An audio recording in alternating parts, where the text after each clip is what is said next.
welcome to Scorched Earth and a general reading for the sign of Pisces, Sun, Moon or Ascendant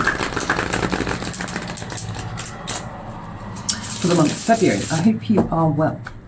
I'm using the Pagan Otherworlds Tarot for you today. So, let's have a look and see what's going on with you. Can I have 3 cards for Pisces, please? We have the Ace of Pentacles in your recent past. In your current energy, for Pisces, we have the 4 of Swords. And what's coming towards Pisces, please, for February? We have the Queen of Wands. Very visible card here. We've got the 9 of Pentacles at the bottom of the deck. That talks about, for me, it talks about good resource management. And it's interesting that it's one of 2 Pentacles cards that are appearing for you here. Let's get clarified. Yeah, there's you. Triple Goddess to clarify. Let's get some meat on these bones here. Tell me about the Ace of Pentacles, please, for Pisces. Oh, interesting. We've got the Hierophant and we've got the King of Pentacles. 4 of Swords, 7 of Pentacles and the 9 of Wands. Queen of Wands, please. We have got the 3 of Swords and the World card. At the bottom of the deck, we have the Death card.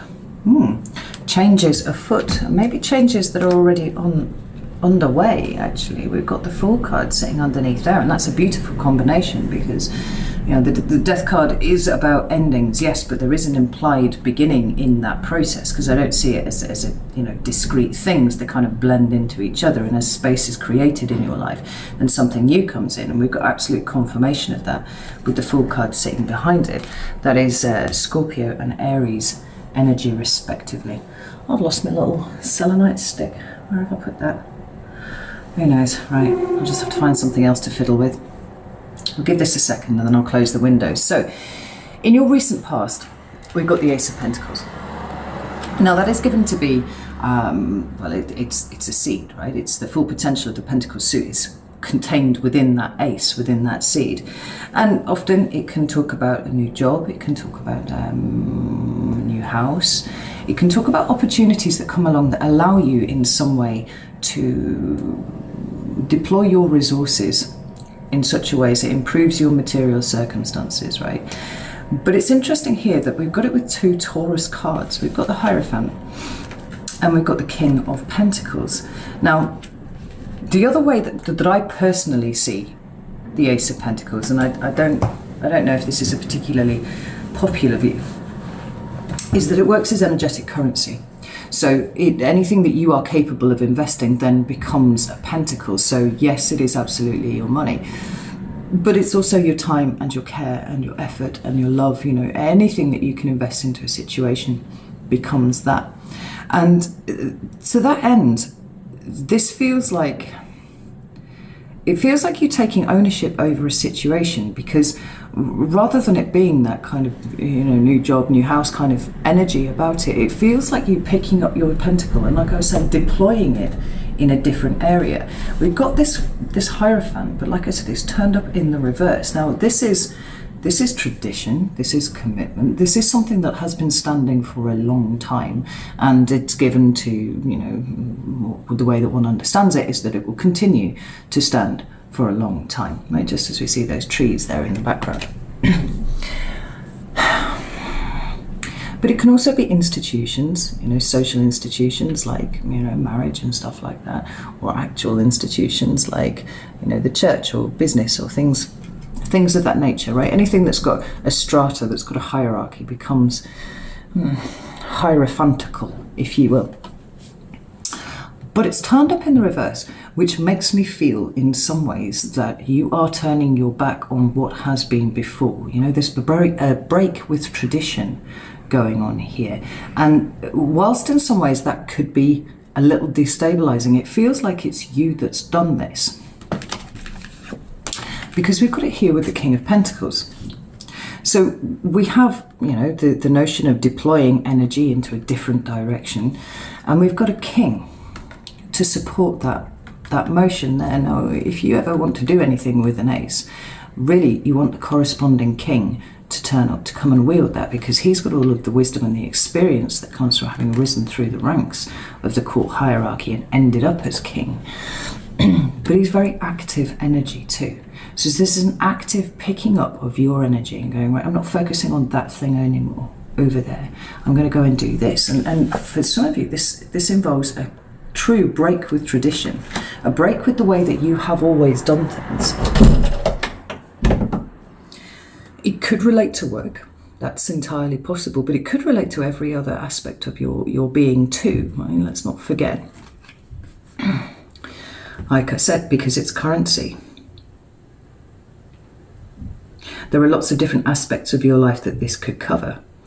This is very interesting. And it sits very nicely with the idea of the death and the fool cards being the shadow cards, you know, underpinning everything that's going on here. Tell me about this Hierophant in reverse, please. Got the Ace of Wands, you know. And the Emperor. Nine of Pentacles at the bottom of this deck too, just as we see with the pagan other worlds. Ace of Wands and the Emperor is a stunning combination, because just like we see, so the Emperor is the King of Kings, right? He contains all of the attributes of all of the four kings that make up the heads of the suits of the tarot. And so, you know, we can say that he's got the King of Pentacles at his disposal. You know, the skill set that makes up the King of Pentacles is also sitting within the Emperor. But the Emperor is a fire sign card. It's a card of Aries. And there's a lot of Aries energy here around. I want you to feel feeling pretty souped up by it being your birthday month if you're a February Pisces. But he's a fire sign. It's got that attribution there. And it's coming up with the Ace of Wands. It feels like you have been doing some pretty hefty changing going on, but it's not directionless. It's not change for the sake of change. There is a plan here. There is a strategy here. The thing with the King of Pentacles is he's very much aligned with the idea of setting a plan, setting a goal, much like the Emperor in that way, and then working towards it. There are no shortcuts with the King of Pentacles. Like, everything has to have its proper foundation, and it's built from the ground up.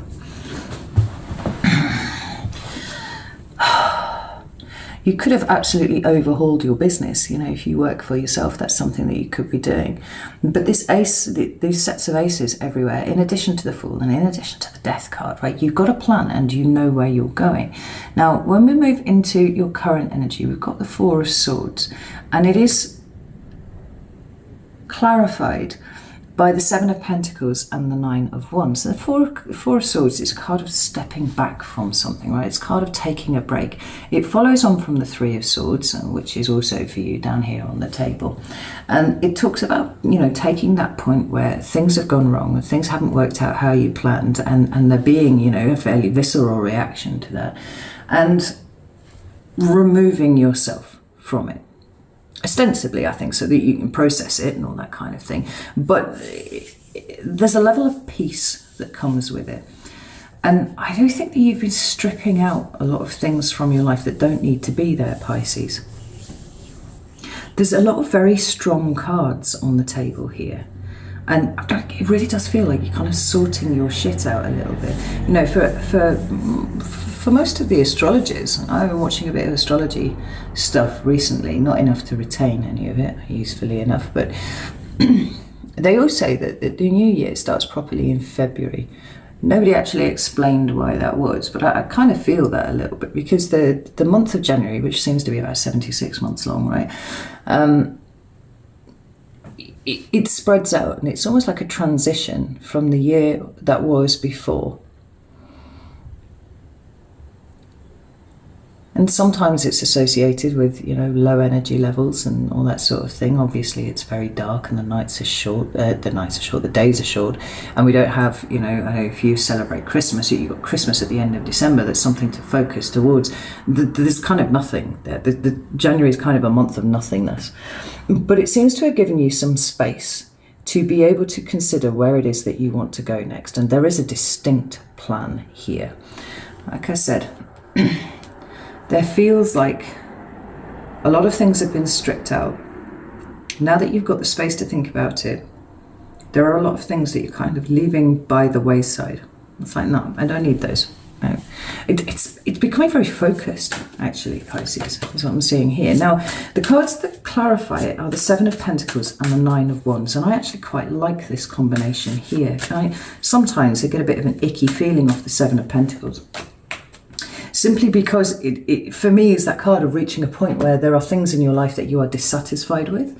And so it's a card of a very present energy of looking at your situation and going, well, is what I'm doing paying off, right? Do I need to invest more in it, or do I need to divest? Do I need to pull everything out of this and move it in a different direction? It feels like you've made some really big changes already, and now you're casting your eye over everything else and trying to work out whether there are other things that need some revision, right? While you're in this frame of mind and while you've got the energy to do it, while you're feeling actually kind of almost ruthless about the things that you're stripping out here, what else do I work on?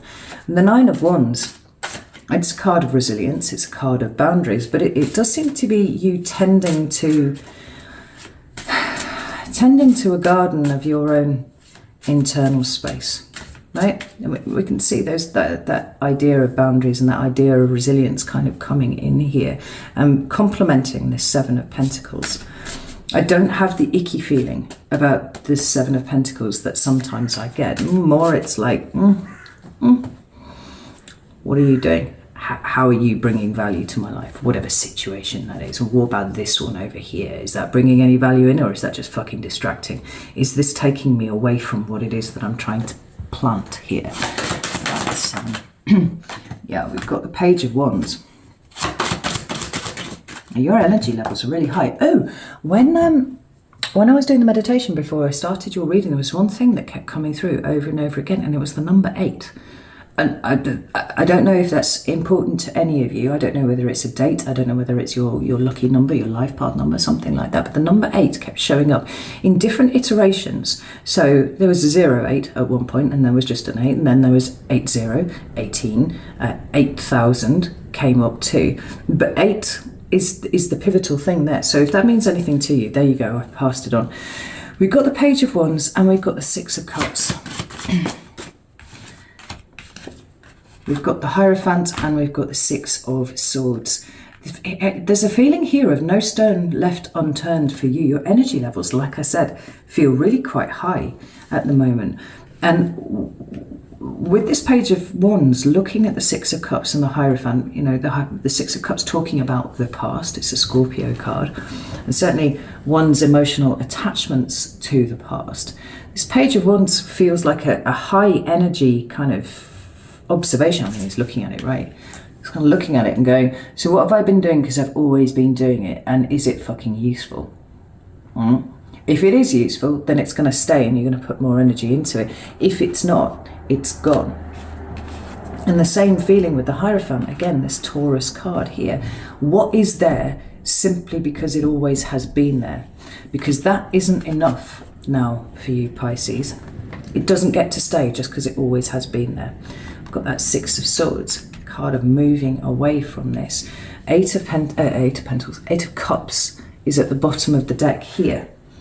And it's followed by the 10, which is interesting. Eight of Cups, again, like I said, it's moving emotionally away from a situation. You've got both cards that talk about putting distance between you and something else. But the 10 of Pentacles is interesting because I would have expected to have seen the 9. Right? The way that the 10 of Cups is set out, right? The cups are displayed in such a way as to show you that there is a gap, right? There is a space where a 9th cup should exist. And as he's walking away from those 8 cups, the understanding is that he's off to go and find the 9th cup, right? The thing that actually makes him happy. You seem to have hopped straight over the top of that and gone to the 10. There's still time for the 9 to come out there. So it isn't just about you. You know, there are considerations of other people going on at the moment, and maybe maybe you've discovered that there is a great deal of fulfillment for you within a group situation.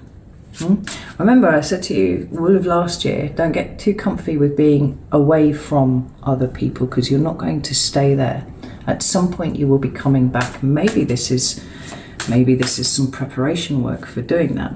Who knows? Anyway, when we come into February, we have the Queen of Wands. There's more Aries energy.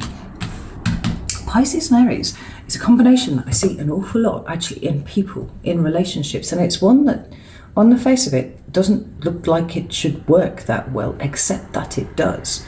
You know, Aries takes the weight and the heaviness of responsibilities, like responsibilities for choosing what one is going to do next, away from the Pisces, right? They love doing it, Pisces not so keen often, and they go and do the things together. It's like the Aries kind of motivates the Pisces really quite well. The Pisces stops the Aries from getting too obsessive, from getting too fucking headstrong about stuff, and actually they balance out quite well. I cannot tell you how many Aries and Pisces couples I know. But they sit together on the zodiac quite well as the first and the last. So there is this kind of assumption that perhaps, you know, the whole circle of experience that sits between the two is one of the things that makes this work quite well. Again, it is an Aries card. You've had the Emperor card. You've also had the Fool card here. But it's a card of visibility. It's a card of being very, very confident in one's decisions. You know, and we've got that page sitting under there, and that Ace of Wands there too. She's got an Ace of Wands in her hands. She's associated with determination, action. There's a lot going on, always, in the Queen of Wands' life. But the cards that are clarifying it underneath, we've got this Three of Swords, and we've got the World card. Now, the Three of Swords, I know I said, I mentioned it before because it's here on the table. It is the ways in which you are hurt by something, right? It is the gaps in you that exist there because somebody thrust a sword through it at some point. You know? The fact that the World is here as well, though, feels very comfortable to me. It feels like it's the end of a chapter where, you know, where there have been difficulties. Emotional difficulties for you, you know, issues of heartbreak and loss and whatnot. Because the World card is a card of completion. It's a card of things coming to an end in one way or another. It's the end of a cycle. I don't know how you found 2021, but you may found for some of you that there were times where you struggled and it was really quite hard. This Queen of Wands seems to be sitting over the top, being very, very determined to change things. She sits very neatly with the other archetypes that we have here, the King of Pentacles, the Emperor card.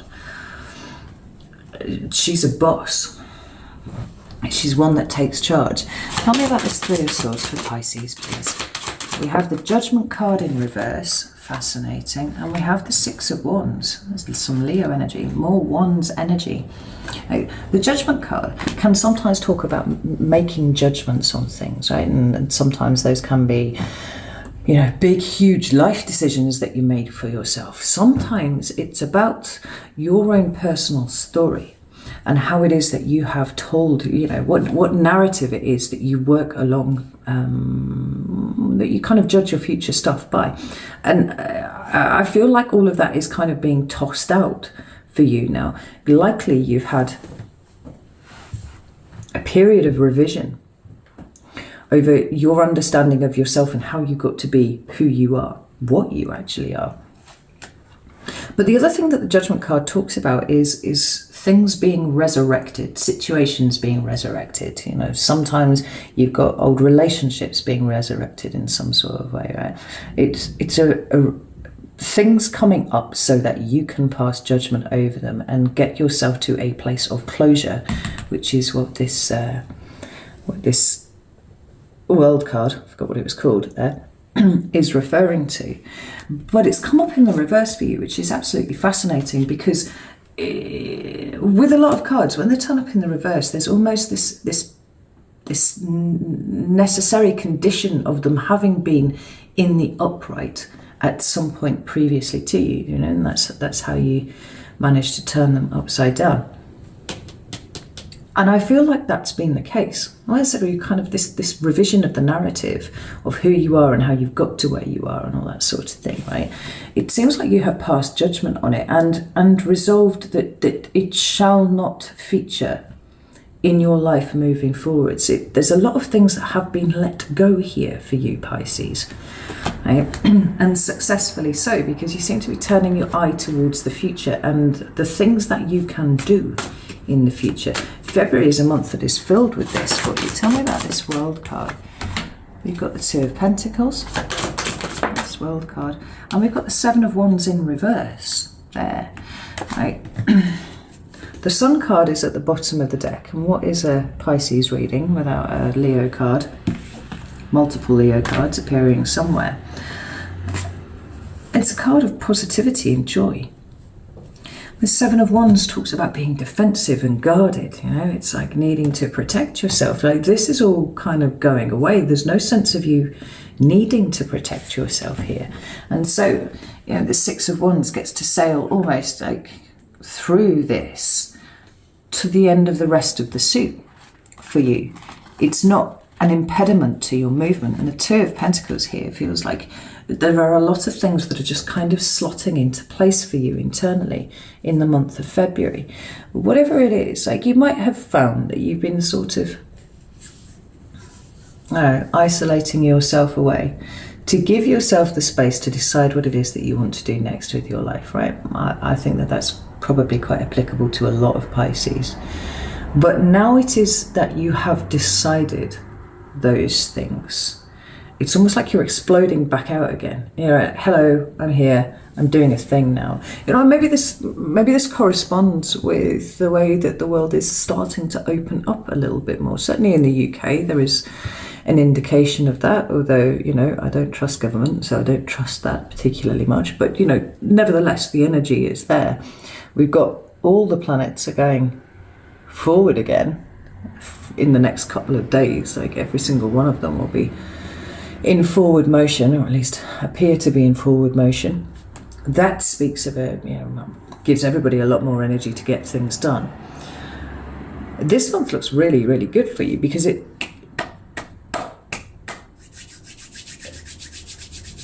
stuff's starting to happen. And with that World card there, one that I literally keep forgetting what it's called, World card there, right? Talking about the end of a cycle, and particularly it's the end of a cycle where you are spending a bit of time considering this and what this has meant to you over the years.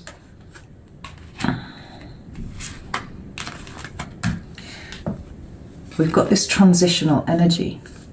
This is all about cleaning up loose ends this month, February, and February, Pisces, and getting ready for this, whatever this means to you. But it definitely feels like it's more expansive, it's more outward, it's definitely meeting things head on and cutting a swathe through whatever, through the undergrowth, through obstructions, through whatever it is that has been standing in your way to get to the thing that you are starting to plan for yourself, which is tremendously exciting. So I am going to go over to Vimeo now and look more specifically at February, see what we can pull up for it. I actually don't feel like you need much in the way of advice here because you've got a plan, you know what you're doing, and your own energies, as well as the energies outside of you, seem to be supporting what that is. But we're going to go and have a look anyway, and see what comes up. So if you would like to join me over there, the link is in the description box. If not, not to worry. I shall be back in about a week or so with the mid-month readings. So know that I love you all very, very much, and I will see you soon.